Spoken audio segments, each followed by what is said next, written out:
तमसोतु मं सद्गमय तमोसो मं ज्योतिर्गमय मृत्युर्मं अमृतं गमय। ॐ पूर्णमदः पूर्णमिदं पूर्णात् पूर्णमुदच्यते पूर्णस्य पूर्णमादाय पूर्णमेवावशिष्यते।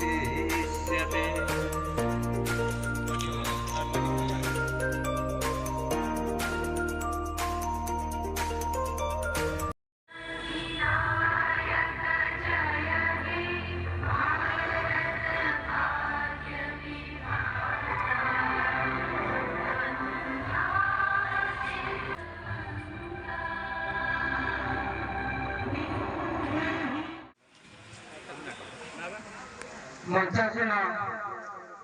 अतिथि मान मोर प्रणाम। उपस्थित भद्रमंडली ग्रामवासी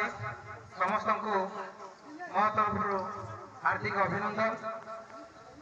एठारे उपस्थित बज्रंगबाली सेवा संगठन समस्त कर्मकर्ता को मोर अशेष अशेष धन्यवाद। आज एमती एक महत कार्य से गणटाକୁ ସଫା କରିଦେଲେ ମାଙ୍କଡ ମାନେ ଏବଂ ଗୋଟିଏ ପରେ ଗୋଟିଏ କଦଳୀ ଗଛ ଆଣି ନିଆରେ ସେମାନେ ଖରାପ କର୍ମ ଲିପ୍ତ ହୋଇଯାଉଛନ୍ତି। ସେଇ ଯୁବକମାନେ ଆଜି ଉଦାହରଣ ପାଇଛନ୍ତି ମନ୍ତ୍ର ପଞ୍ଚାୟତରେ ଆମ ବ୍ଲକରେ ଅବିଭକ୍ତ ବାଲେଶ୍ୱର ଜିଲ୍ଲା ଓଡ଼ିଶାରେ ମଧ୍ୟ ଏଇ ଯୋଉ ସ୍ୱେଚ୍ଛାସେବୀ ବଜରଙ୍ଗବାଲି ସଂଗଠନ ସେମାନେ ଆଦର୍ଶ ପାଳିଛନ୍ତି।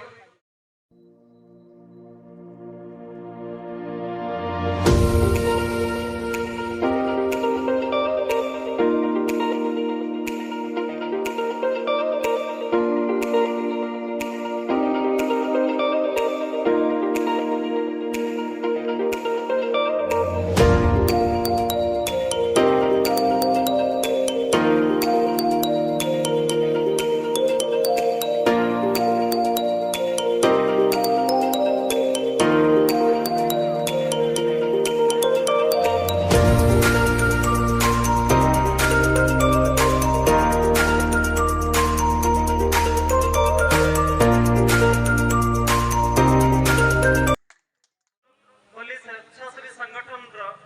समस्त कार्यकर्ता मो हृदय नमन जनाऊँगी जे कि आम गण में आज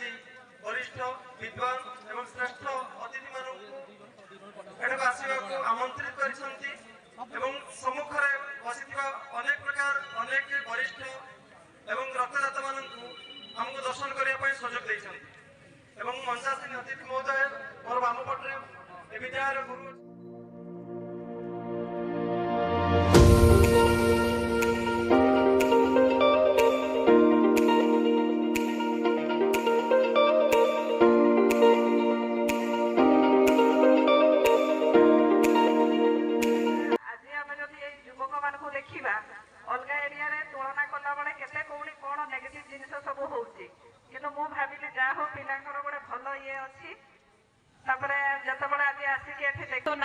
सेवा तो तुम लक्ष्य किंतु एटा गोटे छोट प्रयास ना यह गोटे बहुत बड़ प्रयास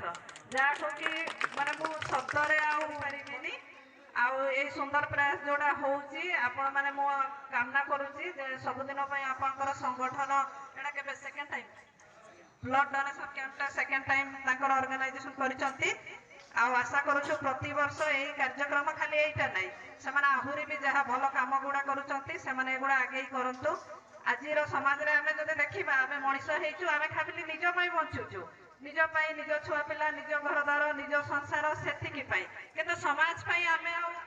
एतिकीटा केही भाबी पारुनु किंतु जति गोटिए काठ थिले तार जतिकी ये नाही किंतु गोटे काठ बिड़ाटा आमे जतबेला बांधी देला बेला आमे सेटा भांगी पारिबोनी ठीक सेही परी एई युवक माने जणे नाही जड़े जड़े करी एते सुंदर गोटे संगठन करिसंती आ एते सुंदर जो काम करुचंती सेही ताकर काम देखिके मते बहुत खुशी लागिला आ मो कामना करूची जे आपण माने एठी दिन को दिन बढ़ी बढ़ी चलंतु आ समाज रो जो उन्नति हो एथिरे आपनकर बहुत बड़ योगदान थाउ आ जते बळे भी आम द्वारा आपन को जहा भी सहायता दरकार होबो कि आ नेक्स्ट जते बळे भी प्रोग्राम करिवे आमे सब बळे रेडी अछु सब बळे आसीबो मु आज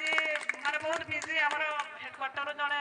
मैडम आसी तेणु मत ଟିକେ କ୍ଷମା କରିଦେବ ପିଲା ଗୁଡ଼ା ଆଉ ଏମିତି ଭଲ କାମ କର ଠାକୁର ତୁମମାନଙ୍କ ସମସ୍ତଙ୍କ ସହିତ ଅଛନ୍ତି ତମେ ଯଦି ସମାଜର ଏଇ ସୁନ୍ଦର ଯୋଉ କାମ କରିକି ସମାଜର ଉନ୍ନତି କରିବା ପାଇଁ ଚେଷ୍ଟା କରୁଛ ମୁଁ ଠାକୁରଙ୍କୁ ପ୍ରାର୍ଥନା କରୁଛି ଯେ ଆପଣମାନଙ୍କର